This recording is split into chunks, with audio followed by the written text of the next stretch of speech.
Hello and welcome to another episode of the SwingTrader Status Update. This is our weekly show that we do on Tuesdays. We're going live at 5 or 5-ish. We usually need a couple extra minutes in order to get our stuff together after the close and everything to finalize our charts. But thank you for joining us. And it is, for those of you that aren't sure what the date is, it's February 11th, 2025 on a Tuesday. And joining me as he does typically on a Tuesday is Mike Webster, our senior market strategist. How you doing, Mike?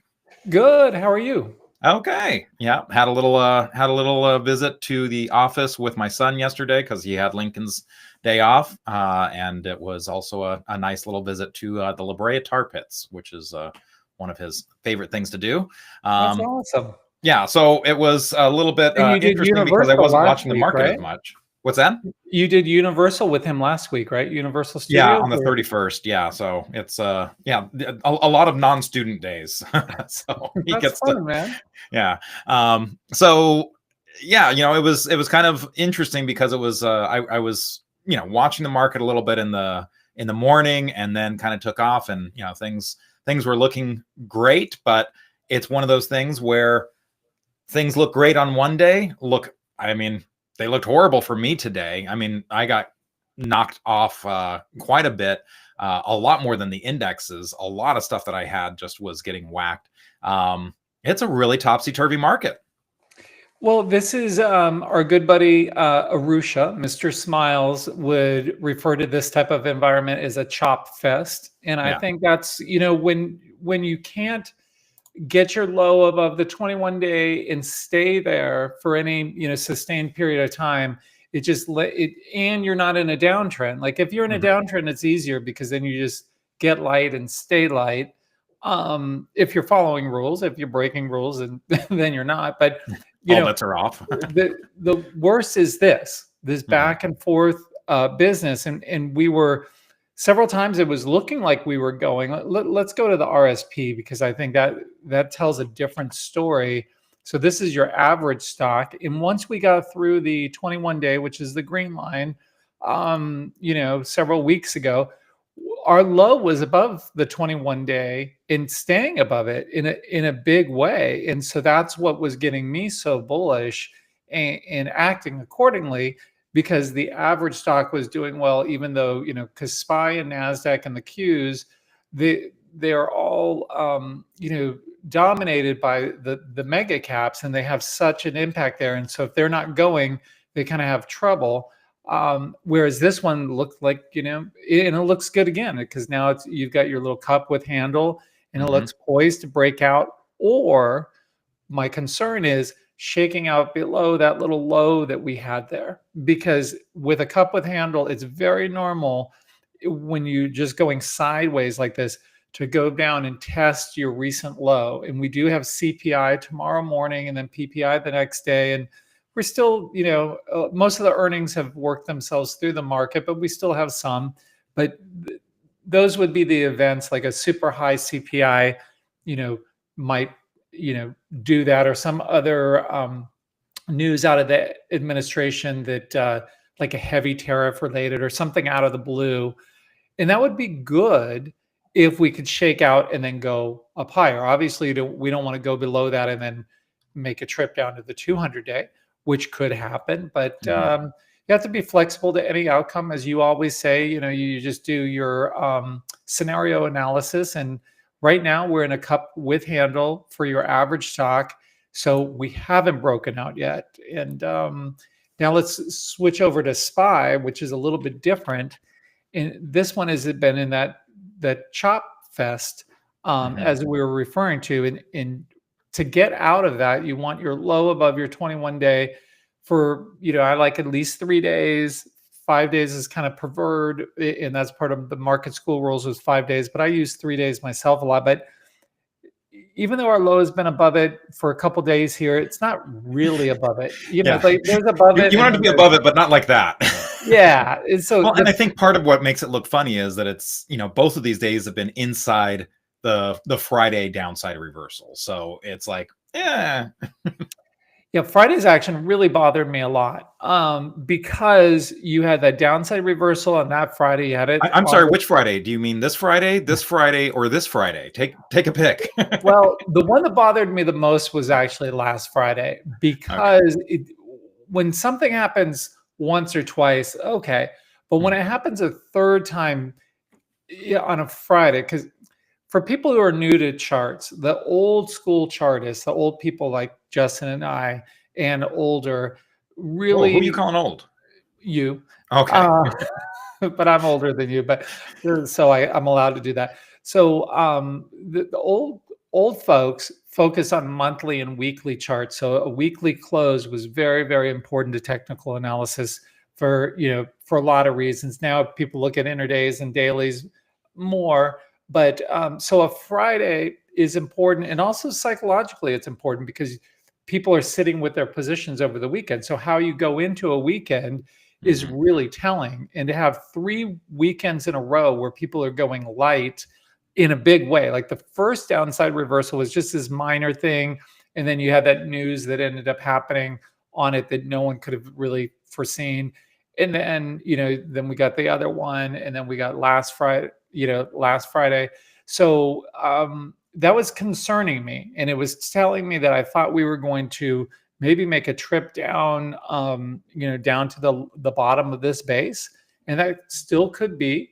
But so we backed away a lot on Friday, and it backed away, a little bit more yesterday. But we were already super light. Yeah. Now today was a little I was just different. gonna say, in the YouTube comments, Paul was asking, I was kind of surprised to see that you were putting positions on today. Yeah, the reason being is the biggest risk that I saw was Powell referring to inflation expectations. So what happened last week on Friday, half an hour into the trading day? Maybe let's go to an intraday chart to show that we get the University of Michigan numbers, and when they came out, so a half an hour into Friday's action.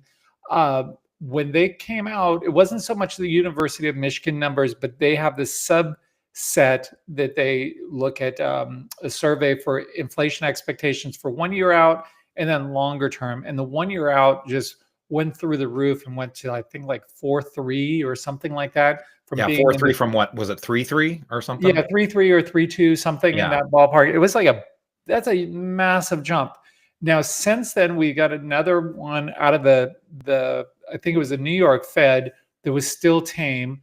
So the reason why I brought that up is Powell really looks at inflation expectations, more so long-term ones. And I thought he was going to bring that up today when he was talking to the Senate. Now, I haven't had a chance to, because I was in meetings all day, to listen to the entire Senate hearing, but I listened to, a bulk of it. And I didn't hear those comments, but more importantly, you didn't see a negative reaction Mhm. in the market to his commentary, which if he wanted to send a negative message, today would have been when he would have done that. It's kind of like you've got the, every time the Fed announces, you've got the press conference. That's his main place to talk. He has his thing in Jackson Hole once a year that he'll often make, big changes. But then these things in front of the Senate and then Congress tomorrow is when he can also give out a lot of info. And since he didn't, that was good. It became a non-event. Now we have CPI tomorrow, and that's why we didn't go too heavy today. But we wanted to. We had gone down to what, like about 16% invested, I think Justin. maybe even 13. Yeah, Yeah. that's probably about right, because I think Mhm. we were 22%, and then about Mhm. 13, and then so we ramped it back up. But it's still, even though we're, I think, 43, 44% invested, Yeah. we're doing it in a mellow way. We don't have really high octane things on there with any big positions. So we're still conservative. And we just didn't want to be flat footed in case we get a good CPI tomorrow and we rip. And then we didn't want to be chasing and going from a near cash position up. And so it was really planned out that we wanted to get through today, through Powell's testimony, and see to make sure the market didn't fall apart, and then start increasing our exposure. So if tomorrow is good, if we were to break out, let's go to the daily Well, on and to your point, I yeah, just wanted to kind of give some folks some numbers, sure. because we've been talking about ATRs, which is average true range, and how useful it is to kind of look at the 21-day ATR percentage to kind of give you an idea of where you're at. And for for some of the things that we added today, very low in that regard. Hilton, HLT, its 21-day ATR is 1.88. ITA, it's 1.6. And XLF, we didn't go with FAS. We went with XLF, the unleveraged version of the financial the financial sector, and that was 1.2. So I mean, now you're getting into like the ATR of SPY itself, which is at 1.1. So very low in terms of that ATR for the ads today. And that's in addition to Exactly. Costco that we already had, which also has a lower ATR. That one is at 1.32. So Yeah, and that was all on purpose. So when we were going through deciding what to add, we wanted to go with low ATR positions. And let's go to the XLF for example. And you brought this up pre-show, and it was just something I was doing instinctually. But you brought it up as a good point. So why don't you talk about the FAS XLF thing? So I mean, like with the FAS, of course, I mean, one of the things that we're looking at right now is these upside reversals. It's almost, when you're in a choppy market, it's almost too late to look at the look at a breakout, because by the time the breakouts happen, when you're in a chop fest, by the time the breakout happens, a lot of times that's when the market is rolling over. So upside reversals become very important. And FAS, this is the triple leveraged version. We were getting into this. I'm going to have to look at the notes here just to make sure I have the day. So, well, we were trimming this on Friday, but actually we started trimming it on Thursday for FAS, but it went on the 5th. So let's just that's this day right here. So Mhm. not quite on the reversal, but certainly when you were making some progress from there. But yeah, we were very quickly getting into a situation where we were wanting to take off things, pretty quickly. And for FAS, we did leave that with about a 2.5% gain on the trade. Again, starting on this day, taking some profits on this day, and being out on this day. So just a 3-day trade, 2.5%. I mean, that's not bad. If you can do that over and over again, you're going to do just fine. But now we have the upside reversal today, and XLF was a little bit more of where we wanted to be, because it's unleveraged. The ATR is a little bit, significantly lower than FAS. And we were kind of looking for market performers. Our Mhm. biggest risk is if we rip from here and we're super light, well, then we're going to have to play catch up. Now, if we go down from here, having a large cash position, I mean, that's going to be great. But right now, there's no edge. It's like it could go either way. And so we don't really want to be too heavy one way or the other. And so by having some of these low ATR stocks, we actually had considered, hey, do we just go with SPY instead of SSO that we usually do, and just kind of nullify any action and just say, hey, we're going to match it. That's another way of doing it if you're trying to match performance for the S&P 500 or not lose performance versus it. We could just go with SPY when we don't have an edge like we feel like right now. Yeah, I agree with everything you said. Well said. The only thing I would add is, on top of one of the reasons why we went with an XLF or an FAS, was there was negative news on the group, out of the White House. I believe it was attributed to, the carried loophole, Right. going away. And so let's pull up like one of the components like Goldman Sachs or JP Morgan. And so those were getting hit on that news, some of them more than others. And but then they firmed up. So that's what you like to see, is when you have negative news that immediately gets, it's kind of the headline hits the stocks, and people go, it was bound to happen. It's, they've been talking about getting rid of that forever. Yeah, for a long time. Probably, I don't even know when, but I've heard them talk about that forever. It never gets done. Hopefully it gets done this time, so at least we don't have to keep hearing about it. But so they were able to digest that, and in general, those are kind of the lower ATRs as a group. So kind of it fit exactly what we were looking for. We wanted something low ATR, so we went with the single instead of the triple, and we wanted something where kind of all the news was behind us, which primarily this was the first group that reports during the earnings cycle, so they pretty much have all reported. So we have the earning risk behind us. They were all up and out of their bases and holding up there, and so it was just kind of not where we're going to get the most heat, obviously. But you're not always looking for heat. You're looking for a good risk reward. So yeah, that's why we went with that, and we'll see how it plays out. Let's just go ahead and pull up Hilton as well, because this was a pretty dramatic upside reversal. I did get into this myself after it left the restricted list, although I forgot to get into it in my other account. I got into it in one account but not the other, and I was like, oh, forgot. But nice upside reversal, and it feels like there's a lot of stocks that did come in today that don't look broken. They just look like they're either adding handles onto cups, or they're coming down to areas of like a breakout, basically. Yeah, there were a lot of things that I was saying that we could have gone with, but we didn't want to do too much today. So we wanted to just be kind of methodical. And this was kind of, and I do have a position in it. I did buy it after ours. We put it on, and I did buy the XLF.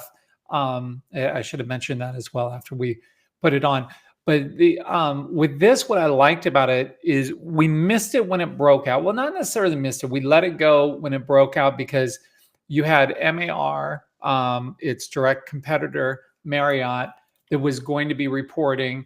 And, we just didn't want to take that risk in front of other ones reporting. Now, this one, why we went with it is its direct competitor got hit on earnings, but yet it was having an upside reversal. And this is kind of picture perfect. A big move up, you drift down for a few days with an upside reversal. Like I would do this trade all day long, every day, even if it doesn't work out. We have today's low as our stop. And I mean, this is like a give me trade. Like you have to take, in my book, my style, you have to take these trades because what do you have? You have the risk behind you of the earnings event. You have the risk of your competitor not doing well in it, not coming down. So that money probably flowing out of Marriott into this or some of the other ones. You also had Expedia that had done well on its earnings. So that's not a direct competitor, but in the same space. And that's still, even though it came down a little bit today, if that were to come into 192 and have an upside reversal, we would probably do something with this one. We still have Booking Holdings that reports, I think, next week. But for the most part, this was, a lot of the ones in this group had reported already, and Hilton looked like the best candidate, and it had a good setup. So one thing that the three of us were talking, you and Dominic, about is when we're in a position like this where you're in a chop fest, you want to go with A quality stocks or at least an A quality setup. So Hilton is not an A quality stock because the earnings aren't really there. It's some deceleration, single digits, not, nothing dynamic there, but the chart from a risk reward was an A setup. So that's what we're looking for. It was the same thing with the XLF. It was an A, it was kind of an A setup because of the low ATR that we had and that news flow that was already out of it. So that's how I would read into our moves of what we're doing. I mean, sometimes when you see a bunch of alerts, you just think we're just throwing spaghetti at the wall and looking for a spaghetti incident of seeing what sticks. That's not the case. It might not always work out, but it's always well thought out. Yeah. So, and one other thing I wanted to mention on Hilton, well, two things. First, you talk a lot about those 50% retracements, and if you just took this day and said, okay, what is the midpoint? The midpoint was right at 266, and it came down to 263. So almost like immediately, and we can just go ahead and look at the intraday chart here today. You can see that, I mean, it cleared 266 very early, and at 266, closer to 267, got support there and really kind of took off. And that's when we were putting it on a little bit later on in the day. Yeah, and I've been watching it and Right. and going back and like setting timers. In fact, you set a timer on Siri, and you set it on my Siri as well. Oh, I'm sorry. Well, that's a little tip for folks to do, and something that I do to slow myself down, because I tend to be very fast. And so I will, if I want to do something, I'll just say, hey, Siri, set the timer for 10 minutes.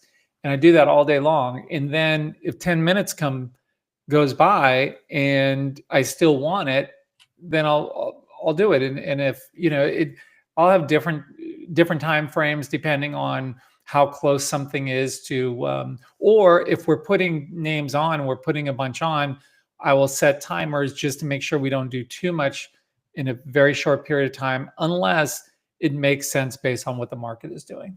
Right. The other thing I wanted to point out for Hilton, and some of the things that we were considering putting on today, is we went with half positions. So at the start of the year, we went with, okay, instead of starting small and increasing, we're going to kind of get back to our basics, where we would go with a full position and trim it into the strength. Now, because of how, again, that lack of edge, we went with, for a number of these stocks, with a half position instead. And we did go with full positions on our ETFs when, the ATR is so low on those. We could afford to do more of that. And also our risk, since some of these were upside reversals, our risk was under 2% on a low ATR stock or ETF. I mean, that's something that we can manage okay. So. Yeah. And so originally, and thank you for asking me internally the question of like, were we going to go full or not? And I was going to go with a full position on Hilton reluctantly, because I didn't want to confuse folks. And, you would ask if we should, and the answer was no, we shouldn't, and the reason being is, in a chop fest, you don't want to put on full positions on individual stocks unless it really, really warrants it, and it's really picture perfect. It's an A stock in an A position, then we would override it and do that. But, really until our low gets above our 21-day in a nice trending fashion, or we break out, or we had a very clear upside reversal in the market, we're going to stick with a half size positions on individual stocks starting out, and probably full on the ETFs. So the other reason for it is we didn't want to be out of whack with the ones that we kept on, because we kept on Palantir at a quarter, which I have a position in. And why don't we go to Palantir for a sec? Why don't you walk through what we did with this one? So for Palantir, we started this position on the 6th. So right here, again, this was one of those cases where you got a nice gap up. It looked like it was going to be a 2-day pause, but then we started seeing some real power on this day, and so it got added. Look, it hasn't been easy, this downside reversal on Friday, and a little bit of a downside reversal today. That's not fun, but we are down to a quarter, so that makes it a little bit easier. We didn't take any off on that first day. We try not to take any off on the first day that we add a stock, but then we did trim a quarter on this day, and it was at 113.76. It closed at 110. So we were doing that into strength on that day, and then we trimmed another quarter later on in the day at 115.97. So about what 33 cents from the high on Yeah. that day, just to lock in a little bit more profit, and that knocked it down to a half position, and then we trimmed a little bit more yesterday. Again, down, from where we initially had gotten it, 110. When it was down yesterday, but then it reversed, and so that was kind of a good reason to keep that final quarter instead of blowing it out. Yeah. So the reason why we go over that is And that's just I don't know if I said I have a position in this myself yeah, too. you did it, Okay. and I do as well. And so when you've got some super high octane stock like a Palantir, you want, and you're in a chop fest. Sure, it would be great if this thing goes up to 150 to have kept a full size position in it, but the odds are, with as tight as we trade, we would have been. What I was concerned with is just round tripping this and letting a Yeah. good trade, go away. So now we've got it locked in. Let's say we let the rest come all the way into our cost basis, which we won't unless there's a gap. That then it's still a good trade, and probably yesterday's low is going to be our line in the sand on a closing basis. Mhm. And we'll see about that last quarter. We want to build this back up to a bigger position if it gives us opportunity, but I don't see that opportunity in the near future. Mhm. So we will see. But that was the other reason why we went with a half, is because we've got a bunch of, a few of these Right. little quarter positions, and we didn't want, okay, now we've got something that I would call an A quality stock of a Palantir at a 2.5% position, and then we put a C caliber stock like a Hilton on it at Mhm. 10%, and it didn't make sense. So I Right. appreciated you asking that question. And yeah. I also wanted to take a look at Cava. This is one that we put on the 29th. Really strong move here. And again, this is where sometimes these early entries can really help, because here we had this early entry as this crossed above the 50-day moving average line. And we initially were doing some trimming, into strength here. And then we made this a oversized position, but then we decided, okay, you know what? Maybe we should scale back on that. And we were actually scaling back on a lot of the oversized positions, as the week ended last week. And we ended up taking this off completely on it was Friday, right? That Yeah, we I'm pretty removed it sure it was completely. Friday. Yeah. Yeah. So we removed it completely on Friday as it kind of undercut the low the prior 2 days. And again, this doesn't look, I mean, this looks like it could very easily be a handle getting tacked onto this cup, but do we want to sit with something as it goes down 7% in a day? No. So we avoided that. And look, yesterday it was an inside day, but nothing to really write home about, like a lot of stocks, and the indexes themselves. So really not a reason to reestablish our position. Plus, earnings are coming. So yeah, we just took took the gains while we have them. Gave us a nice little 3.5% gain on the trade, and yeah, that was that was Cava. Anything to add on Great. that one? Um, Certainly something that we can add potentially later on down the road. Looking to, because I Yeah. really, this is one of my favorite stocks out there. Just you can just picture that right now. It looks like you said it's forming the handle, and you know, with this long of a base, I would say a week to a week and a half of a handle would make sense. And you got, we're on our third day. And so a test of the 21 day or the 50 day would be normal and natural, and see how it handles itself there. And when it was stalling on Friday, we just wanted to book what we had, because I knew that we wouldn't be able to survive this, even though I think this is an A quality stock, that it wasn't in an A quality position.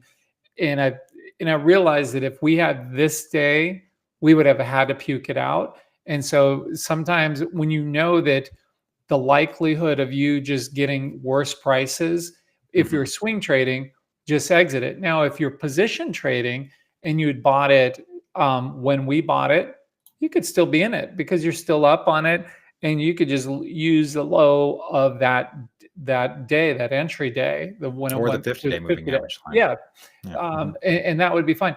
And so people who use SwingTrader, just please keep in mind, if we take something off, there's a reason for it. Lots of times it's not always specific to the stock. It could be the overall, market. It could be that we want to lock something in to put something else on that we think that has a better risk reward. So feel free to hold it. If it's not breaking your rules, you don't, this is just an educational product. And a lot of it has to do with looking at it as a portfolio. We're not looking at picking stocks. We are managing a mock portfolio. And that is the message that we're trying to teach, not the individual stocks. So sometimes what you'll see is we'll put a stock on like a Hilton that has a low ATR, and we put a half on there. And part of the change that we made for 2025 is locking in gains when we're up a half an ATR, which in half an ATR to a full ATR. To a full, which can be very small on a percent basis. But when you're looking at the overall thing of looking at hundreds of trades that you're going to do in a year, if you're systematically locking them in at a half an ATR to a full ATR, you're all things being equal, you're going to be in a better position than if you have it. Now, psychologically, it's not always going to feel good, because then you look at your overall gain on the trade and you're like, oh, that wasn't that much, but you're doing the process of locking things in when you have them, because it's very easy to get a half an ATR to an ATR gain. It's very difficult to get a 5 or a 6 or a 10 ATR gain. So when you get those easy ones, take some of it, and that's this style. It's not the only style of swing trader, but it's the style of swing trading that we're doing in 2025 in a way to try to make it easier to follow the product. Right. I also wanted to bring up Costco because this was another stock that, in contrast to Cava, Costco, we kept on. Okay. So Costco got added on the 3rd here. So, again, a little bit of an early entry as it was crossing 1,000. We put it on just before it crossed 1,000. And again, we took some profit on it the next day as it kind of crossed an area of that half an ATR to full ATR. It was, just over a half an ATR when we took our first profit on it. Trimmed another as it was well over a full ATR. It was like maybe like 1.5 ATR up above its entry. And so now we're down to a half position on the Costco, and it's, not doing anything wrong. But we have taken some off already into strength. So it's very hard for this stock it'll be very hard for this stock to become a negative trade for us, because we've locked in the gains on the way up. Yeah, and that's the whole point of doing it this way. Now, you're always at the risk of any stock gapping down on some random news, but in general, again, playing it over, 100 trades or 200 trades, yes, it would be very unlikely, because if it takes out the lows from 2 days ago, we'll probably at least cut another quarter of it, if not the full thing. And I do have a position in this as well, and it's nice and slow and pokey, and you can understand it. And are we going to hit it out of the park with a half position on Costco? No, but you're just playing it from a portfolio standpoint. What can you sleep with at night? And a 5% position in Costco is something I can sleep with. 25% position in something that let's pull up Oklo, for example. It has a super high octane, high ATR. If you have a 25% position in this, even though it's run up 78% out of that base, that's going to be some hard nights for you. So a lot of this, that's why we're focused in on these lower ATR things, and trying to show a method of trading that is a little bit more sustainable. Because if you get this one right, you're killing it. But if you get it wrong, it's not fun. Yeah. And you can get it wrong with, buying the stock and it doesn't do anything wrong technically.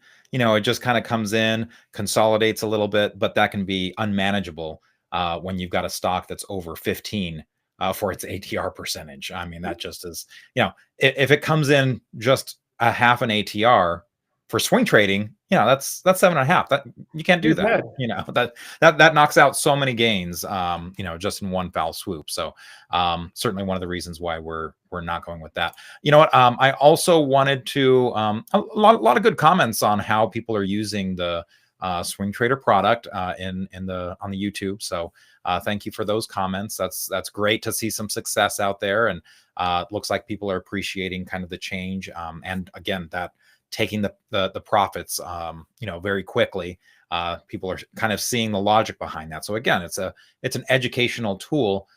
So glad that is working out for people. One of the questions that came out was, okay, what is a half position? So the way that we're doing the model portfolio is that a 10% position is our full position. And then, and we say 10%, we're basically saying for calculation purposes, we do 10% of the portfolio the previous day. And, we just use that as the full position and then say, okay, how many shares would we be buying in this case based on the entry price at the time of the alert? And that's how we do it. Of course, with a half position, that means you're going to take a 5%. Now, keep in mind that these weights will change as a stock appreciates or comes down. So something like Twilio, where we had a big gain on that, And I do have a position in that as and well. I do have a position in this myself, but we had a big gain on that the very next day. We didn't know this was going to happen, that they were going to pre-announce earnings, but hey, we're not going to look a gift horse in the mouth. That will change the weight in your portfolio. But again, what we're talking about is that starting position. I also wanted to kind of transfer over. And I will just say, going back to the Twilio just for a second, we're dying to increase the exposure on this. And so that, that is more likely to happen before Palantir because it's at least tightening up. Right. And there's a lot more that you can kind of do with something when you have the cushion like that. I also want to go to our slides and just kind of show here's something that we're going to try and do, because I know a lot of folks are asking about performance for the model portfolio. There's two things that we wanted to show. We've been wanting to show kind of this invested percentage, so you can see. And by the way, what we're doing, we're going to probably just do like a 50-day rolling performance and invested percentage, because it's again instructive to kind of look at the last, and we're saying 50 days right now. Really, it could probably be shorter, more like 21 days. 51 and a half days. 51. Okay, well, that's an option. But we're just going to kind of do that to kind of get a sense of where things have been at recently. So you can see that we have had some times where we've gunned it. As you said, there was the RSP when it was looking so good. Oh, okay, yeah, we can go a little bit harder. Even after the DeepSeek news came out, because RSP looked so good, we were on margin for a portion, and we discussed that on this show, why we were on margin when it seemed like the world was falling apart, the sky was falling, everything like that. And then again, we've had a number of things where we have come in a bit, but we've ramped up pretty quickly and then scaled back again, almost just as quickly, if not quicker. Mm-hmm. Yeah, and just expect that. And this is how I would, if I were taking the product, I would focus more on how deep in the market we are than the individual stocks, or even So I would use it as a learning thing. If I were taking the product, I would not say, "Oh, the guys just increased it by 2.5%. I've got to do that." No, you can. There's nothing wrong with that, but I would look at it and say, okay, they just increased this. Why? And what else do I have in my account that I might want to look to increase? Or they went from 120% invested to 20% invested. What are they seeing? Is there something that I'm missing? And now we could be dead wrong. We've been dead wrong before. We'll be dead wrong again. But there's kind of a method to it. And so what I would do, and that's why we're going to put this in here, is focusing on that, the invested percent. And that's how Bill O'Neill, founder of IBD, for a long period of time, he would focus on how deep the portfolio was, the consolidated portfolio of all of his portfolio managers were, and that was a big part. Now there's pros and cons to that, but that's how I would focus swing trading, or the swing trader product would be on this first. Then it would be the sectors of where we're at, so the pie graph, and then it would be the individual stocks that we picked, and then like where we're exiting or adding back. Mm-hmm. And so to that point, here's the pie chart again, for those of you that are taking SwingTrader. We're just kind of giving you the sense of where these sectors are. For those of you that aren't taking it, this is kind of where we're at in terms of the individual stocks. That's something that subscribers get. But you can see that we do have a large cash position. As you can see, that can change very dramatically over just a day or two's time, like it did here recently on the Friday.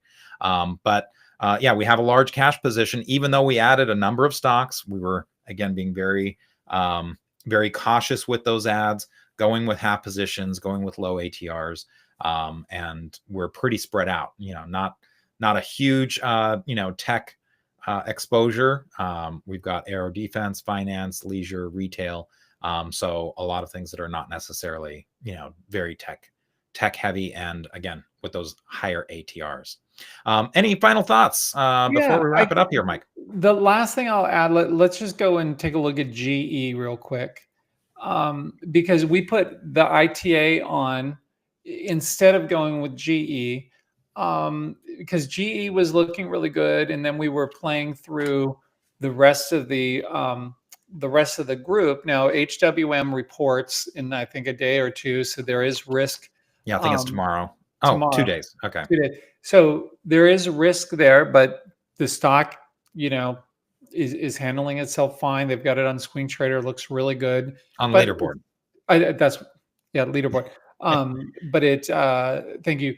But earnings are a crapshoot, and that's why instead of going with an individual stock with GE, we wanted to go with the ITA, which GE I think is the biggest component. If not, it's the second. That but you guys can go online and double check me on that. But it was looking good and set up to break out. Now, if this comes in and, or the HWM comes out with bad earnings, hits the group, well, we shouldn't get hit too bad with this. And, so that's, again, what I would do is when you're seeing what we're adding on, just go, okay, well, why did they put ITA on instead of GE or instead of a different stock in that same group? Or why did they put XLF on this time and last time they did the triple with the FAS? So, and that's also why we're doing these little things every Tuesday to be able to try to explain it to you guys. So that's all I have to say. And let's hope for the best with CPI tomorrow. Yeah, just to kind of confirm what you were saying, GE is a 20%, not GEV, excuse me. Nope. GE Aerospace is a 20% of ITA according to the iShares website. And RTX is also pretty large at 15%. And that's not a bad setup either. I was debating between both of those. Now, the risk, the more than the HWM risk, is really out of Doge. If the government comes in and starts saying that they're going to make some big changes to defense, we could get hit really hard in this whole group. But you can't just not trade entire groups because they might go after them. I mean, I think the government is going to go one by one through every group. And so you can either not trade anything out of fear that they might do something, or just trade it in a less, because there's a triple leveraged of the ITA. I think it's DFEN or something like that. Is that what it is? I don't remember, but there's a triple version of it, but we wanted to go with the single. So Yeah, DFEN. You're right. okay. Very good. Well, that's going to wrap it up for us this week. Thank you so much for joining us. And on the podcast tomorrow, for those that are interested in some of those leveraged ETFs, not leveraged ETFs, leveraged single stocks, I'm going to have Will Ryan from Granite Shares on the podcast tomorrow. So we'll be talking a little bit about those, and also a new product that the Granite Shares is coming out with in terms of a yield boost, where they're using puts, writing puts instead of writing covered calls. So it'll be an interesting conversation with him tomorrow. Hope you join us for that. Don't forget, we also have IBD Live every morning. So you can, Mike won't be on tomorrow on IBD Live. I'll be taking his spot. We're going to do a little switcheroo. They're painting my office tomorrow. So so thank you for doing it for me. Yeah. But anyway, thanks a lot for your thoughts here, Mike. Really appreciate it. And that's going to wrap it up for us. Hope you join us next week. We'll be right back. I am going to actually be in Las Vegas, potentially doing the show from there, because I'm going to be at the Money Show. So if any of you are going to be in the Las Vegas area or at the Money Show yourself, please come by and see me. I'm going to be doing a talk on Monday, and I'll be around at the booth other than that. So come see me if you're in Vegas. Appreciate it. Take care, everybody. We'll see you next time.